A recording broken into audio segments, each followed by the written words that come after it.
دیکھیے دجال اکبر کے بارے میں جو احادیث ہیں، ایک بات تو یہ کہ وہ کانا ہوگا ایک آنکھ سے، اس کے ماتھے پر لکھا ہوا ہوگا کافارا، ہر مومن پڑھ لے گا چاہے پڑھا لکھا ہو یا نہ ہو، وہ خدائی کا دعویٰ کرے گا، اور اس کی قوتیں کتنی ہوں گی ذرا نوٹ کیجئے.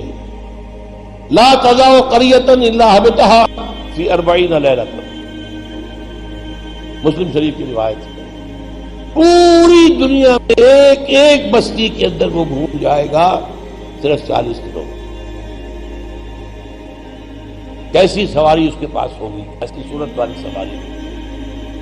اب تو کچھ اندازہ ہے نا آخر. ہماری فضا میں ظاہر بات ہے ہمارے ہوائی جہاز 24 گھنٹے میں گزر سکتے ہیں مشرق سے مغرب تک. نمبر 2، اس کے 2 کانوں کے مابین 80 گز کا یا 80 ہاتھ کا فاصلہ ہو.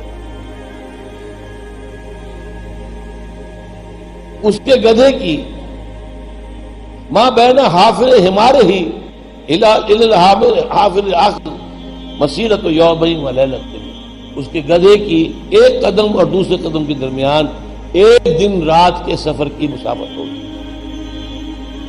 اب ظاہر بات ہے اس کا گدھا کون ہے آج؟ ہوائی جہاز. ینادی بصوت لہو یسمع ما بین الخافقین، کنز العمال میں بھی ہے، مستد احمد بھی حدیث ہے.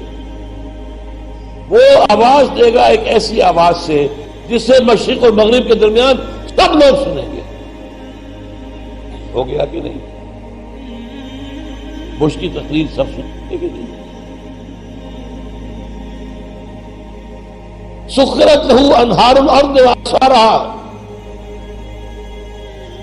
یامر السماء فتمطر والارض فتنبت، اس کے لیے تمام دریا اور پوری زمین کو سخر کر دی جائے گی. وہ جب حکم دے گا آسمان کو بارش برسائے گا. مادر ذات انز اکمہا، اس کو ٹھیک کرے گا، کوڑی کو ٹھیک کرے گا. یہ حضرت عیسیٰ والے موجزے ہیں. یحیی الموتیٰ، مردوں کو زندہ. آج جو ہے کلوننگ اس جگہ تک پہنچ چکی ہے کہ آپ کے والد کی قبر سے لاش میں سے کوئی چھوٹا سا ٹکڑا نکال کر والد بنائے جا سکتے ہیں. یہ دوسری بات ہے کہ ابھی بحث چل رہی ہے، ہیومن کلوننگ کی کھلی اجازت نہیں دی جا رہی. لیکن یاد ہے ایک آدمی کو چیر کر 2 ٹکڑوں میں بانٹے گا اور پھر زندہ کر دے گا. وجب آسماہ یا جب آسماہ شیاطین علی صورت من قد مات من الآباء والامہات والاخوان فیاتی احدہم الی ابیہ واخیہ فیقول الست فلانا الست تعرفنی.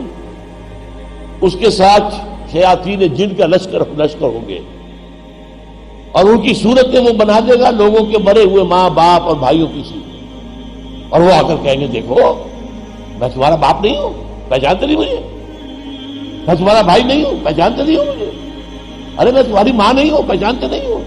یہ خدا ہے، اس کو کرو سنتا. عام کفر و الحاد. اور ایک بات جو سب سے اہم ہے جو آج شروع ہو چکی ہے اور میں تفصیل بیان کر چکا ہوں، کائرو کانفرنس اور بیجنگ کانفرنس اور بیجنگ +5 کانفرنس، اور وہ بھی یونائٹڈ نیشنز کے تحت. آخر من یخرج الیہ النساء، آخر میں جو اس کی پیروی کے لیے نکلے گی گھروں سے وہ عورتیں ہوں گی. حتی ان الرجل لیرجع الی امہ وابنتہ واختہ وعمتہ فیوثقھا، یہاں تک کہ ایک بندہ مومن جائے گا دوڑ کر اپنے گھروں میں اپنی ماں کو، بہن کو، بیٹی کو، بیوی کو باندھ کر جکڑ کر رکھنے کی کوشش کرے گا اور وہ رسیاں توڑا کر اس دجال کے پیچھے بھاگے گا. وہ نقشہ ہے آج. ایک حکم پر یہ شیطان مشرف جو ہے ہمارے ہاں 30% سیٹیں عورتوں کے لیے مقرر کر دی. بھائی امریکہ تک میں نہیں ہے تو ان کی پیروی کر رہے ہو، وہاں پہ نہیں ہے. کہ ہم ان سے بڑھ کر ان کے مقاصد کی تکمیل میں ان سے آگے جا رہے ہیں.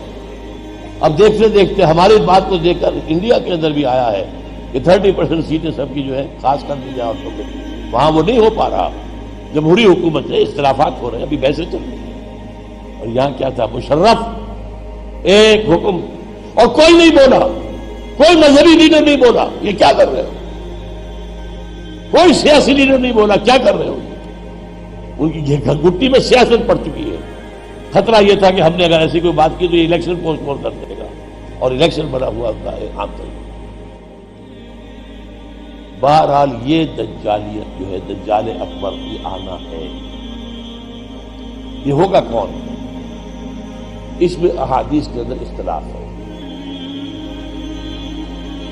ایک واقعہ یہ بھی ملتا ہے کہ حضور ہی کے زمانے میں یہودیوں میں ایک بچہ پیدا ہوا ابن سیاد.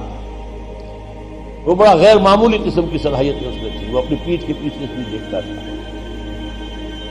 وہ سوتا تھا تو اس کا دل نہیں سوتا تھا. وہ پوری طریقے سے اس کے حواس جو ہیں وہ بیدار رہتے تھے. تو حضور نے اس کے کچھ حالات وغیرہ کا باقاعدہ مشاہدہ کیا, یہ سوچتے ہوئے کہ شاید یہی دجال بن گیا. حضرت عمر نے کہا بھی کہ آپ مجھے حکم دیں میں اس کی گردن اڑا دوں. فرمایا نہیں, اگر تو یہ وہ ہے تو اسے قتل کریں گے عیسیٰ ابن مریم, تم قتل کرنے والے نہیں ہو. اور اگر یہ وہ نہیں ہے تو خام کا ناحق خون کا جو ہے تمہارے اوپر الزام آ جائے. پھر ایک صحابی رضی اللہ تعالی عنہ تمیم داری, وہ عیسائی تھے, اسلام لائے تھے. وہ کسی بحری سفر پر گئے تو طوفان جو ہے ان کے جہاز کو لے کر ادھر ادھر کئی ایک مہینے تک, اس سے بھی زیادہ, موج ادھر لے گئی, پھر ادھر لے گئی, پھر ادھر لے گئی, حتیٰ کہ ایک جزیرے میں جا کے ان کو اترنا ہو گیا. اور کوئی نہیں تھا, غیر آباد. اندر کچھ گئے تو انہیں ایک عجیب سی مخلوق نظر آئی, جساسا, کہ نہ اس کا پتہ چلتا تھا منہ کدھر ہے دم کدھر ہے. اس نے کہا تم کیا کرنے آئے ہو؟ دیکھو فلاں صومعہ ہے, ذرا ادھر جاؤ, گھنا جنگل ہے, وہاں جو ہے ایک صومعہ ہے, چرچ ہے, اس میں ایک آدمی تمہارا انتظار کر رہا, جاؤ. وہاں گئے تو دیکھا کہ بہت قوی ہے, بہت لمبا چوڑا, رسیوں میں اور چینز کے اندر جکڑا ہوا انسان, انسانی شکل. اور اس سے پھر مکالمہ ہوا, کچھ سوالات کیے, کیا بحیرہ گلیلی میں پانی ہے؟ ہاں جی ہے. اچھا, ایک وقت آئے گا کہ پانی نہیں رہے گا. حضرت عیسیٰ علیہ السلام کی آمد کے بعد جب یاجوج ماجوج آئیں گے تو یہ سارا پانی پی جائے, کوئی قطرہ نہیں بچے گا. اس طرح کئی سوالات کیے, اور پھر اس نے غالباً یہ کہا کہ میں دجال ہوں, مجھے ابھی اللہ نے گرفتار کیا ہوا ہے, پھر اب وقت آئے گا مجھے چھوڑے گا. ایک روایت یہ ہے. جب حضرت آئے تمیم داری تو حضور نے پھر اعلان عام کرایا, مسلمانوں کو جمع کرایا, اور انہیں یہ سارا تمیم داری کا واقعہ سنایا. دیکھیے, تو اب یہ کہ اس کے بارے میں یقین کے ساتھ فیصلہ کرنا کہ وہ کون ہوگا. میرا گمان یہ ہے کہ وہ وہی ہے جو ابھی اس صومعہ میں قید ہے, لیکن وہ کوئی جن ہے, انسان نہیں. عزازیل جو شیطان لعین ہے, اس کا کوئی بڑا جنرل ہے, جو کہ آخری وقت میں آخری امتحان کے لیے انسانوں کے اللہ تعالیٰ کی طرف سے اس کو چھوٹ دی جائے گی. اور یہ ہوگا حضرت عیسیٰ علیہ السلام کا جو حکومت کا دور ہے 40 برس, اس کے آخر میں, اور اسے بھی پھر حضرت عیسیٰ علیہ السلام ہی قتل کرے. لیکن اس سے پہلے یہ ہے کہ اتنی بڑی ہوا چل چکی ہوگی کفر اور الحاد کی, اور جو ہے زوال آ چکا ہوگا, کہ پھر حضرت عیسیٰ کا انتقال ہونے کے بعد کچھ ہی عرصے کے بعد اللہ تعالیٰ ایک خاص ہوا بھیجے گا کہ جن کے دل میں بھی ایمان ہے ان کی جانیں بڑی آسانی سے سہولت سے نکل جائیں گی. اب دنیا میں صرف کافر, فاسق, ملحد, مشرک, گناہگار لوگ رہ جائیں گے. ان پر قیامت کی ہولناک جو زلزلہ ہے, یا ایھا الناس اتقوا ربکم ان زلزلۃ الساعۃ شیء عظیم یوم ترونھا تذہل کل مرضعۃ عما ارضعت وتضع کل ذات حمل حملها وتری الناس سکارى وما هم بسکارى. یہ جو سختیاں ہیں یہ کفار پر آئیں گی، اہل ایمان پر نہیں آئیں گی۔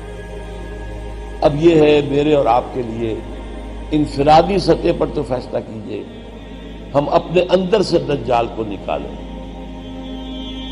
محبت اللہ سے، دنیا سے نہیں، طلب آخرت کی، دنیا کی نہیں، فکر روح کی، جسم کی بھی کرو لیکن اس کی حد بلند کرو،